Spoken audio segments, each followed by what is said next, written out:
Hi everybody, this is Josh with Josh Wright Piano TV.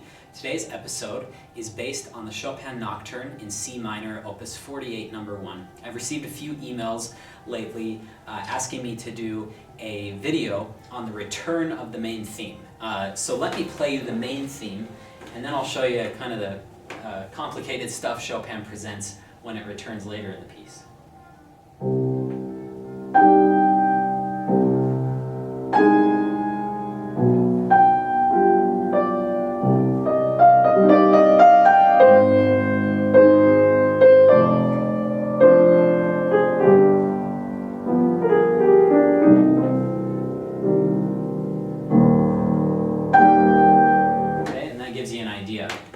He goes into major at that point, presenting the theme there.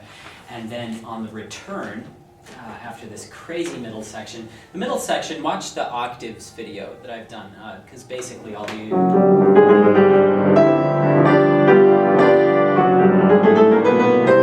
I've played this for like 10 years. Watch the octaves video if you're having issues with that. But this return of the A section is really crazy.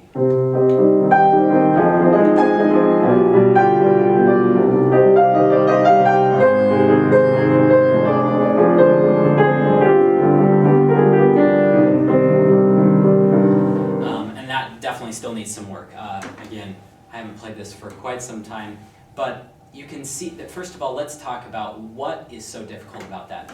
First of all, the left hand is very awkward because you have to shift quickly into this, and then you have parallel sixths in the left hand, parallel fifths, and then you have a sixth going to an octave. At that point, if you have small hands, I'm not sure how I would advise you, to be honest. Maybe just maybe just bounce a little bit if you're doing 5-2, 5-1, 5-2, 5-1. If you can, this is going to make your life so much easier. If you can reach an octave with 4-1, do it there. So 5-2, 4-1. If you can't reach that, do 5-2, 5-1, 5-2, 5-1. You have to kind of feel a sideways bounce to it, okay? And then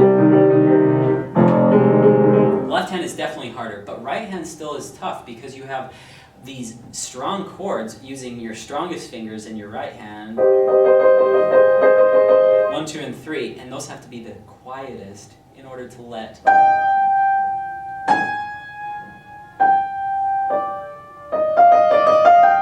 shine out.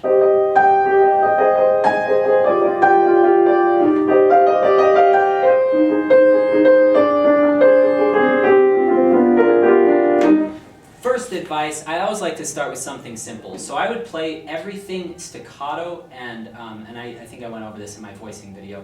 Staccato and pianissimo that is not a melody note.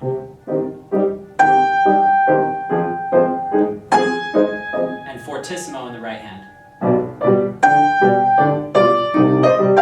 Sorry.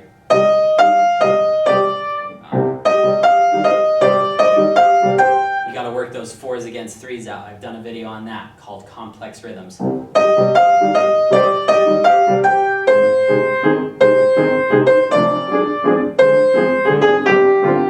Another 4 against 3 here. Sorry.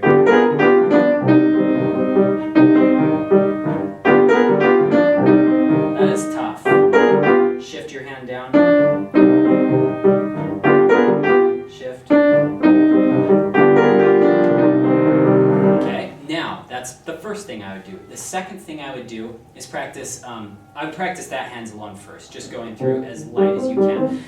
Second thing I would do is apply this concept that will help anyone play something softer. I don't know if I've actually presented this in any of my instructional videos, and it's a very good concept. The piano has something called, a mechanism inside of it called double escapement. Escapement, E-S-C-A-P-E-M-E-N-T. You can look that up. I don't know all the technical things behind it, but basically what happens is you are pushing down, and then you feel like this little jerk downwards, and the hammer falls. Once the hammer is fallen, you can't re-push it. You can't push the notes down and have the hammer go up. But if you hover in this middle range, with the key somewhat pressed down.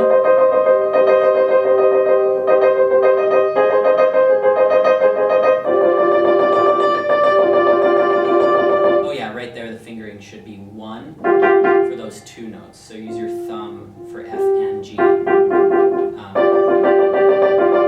Okay, what I'm doing is I'm depressing the key. The first time you have to depress it from the top, but then I'm not letting it release up to the top. And then I can play actually a little harder, but since the distance of the key going down isn't as far, since it's already depressed slightly, you're kind of just hovering above the top of it. So you push it down past this and then you hover right in there, up and down, up and down.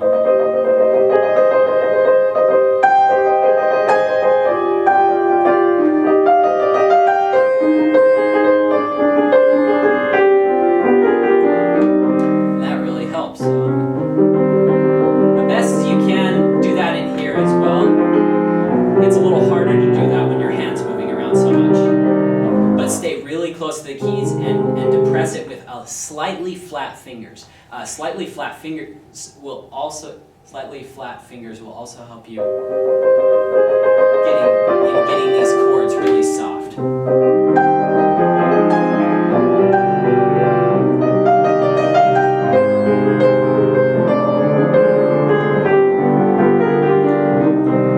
The last thing I would do, you can insert many different exercises between these, but the broad thing that I would do is go through and play your melody by itself and determine the shape that you want. Maybe a little time to there, and then time to there. And write that in. Write in your shape, or write in your crescendos and your diminuendos. And then when you're doing these crazy technical exercises, it's not going to sound like this.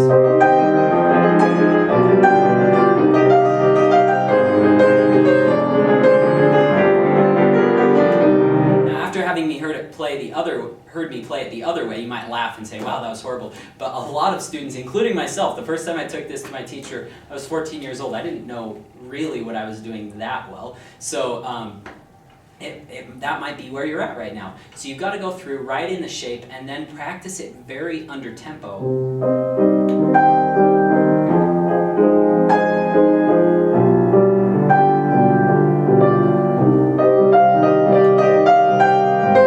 Exaggerating your dynamics.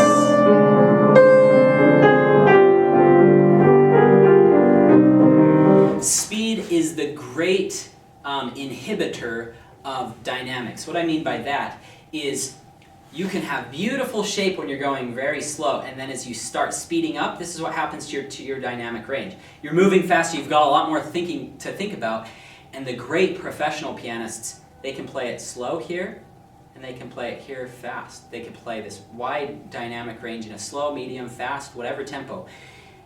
Amateur pianists, and especially beginners, as soon as they start going fast, it comes down to here or just straight. No dynamics at all. That's terrible. Don't let that happen to you, okay? So one thing that you can do is you can do this. You can really stretch it to go kind of crazy, exaggerate your dynamics. So to avoid your tendencies of kind of diminishing these, you can actually come back down when you start going faster to a normal level. That will actually help. So actually go beyond what you want to do and then bring it back down. So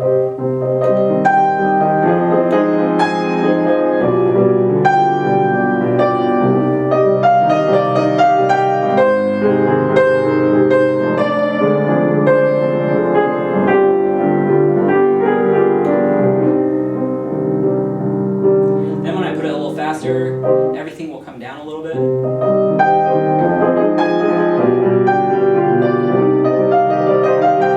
The last thing I'm going to say is just a small detail to add on to that last thing is caress your melody notes. You don't have to go right into them. Like that. So a slight delay on those will actually help massage the note a little bit, and it will give it amidst this crazy texture, it will help you to still have it sing and play very beautifully.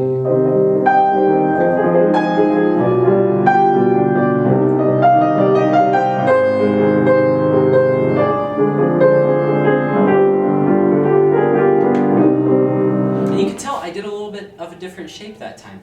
In Chopin, practice many different shapes and see which one you like the best. And you can even, if you like two, practice both of them individually, and then when you're in your performance, you kind of improvise and choose which one you like better. I hope this video has been helpful. If anyone has questions, please feel free to email me. Also, if you're interested in online lessons through Skype, send me an email at josh@joshwrightpiano.com. Thanks so much for joining me today.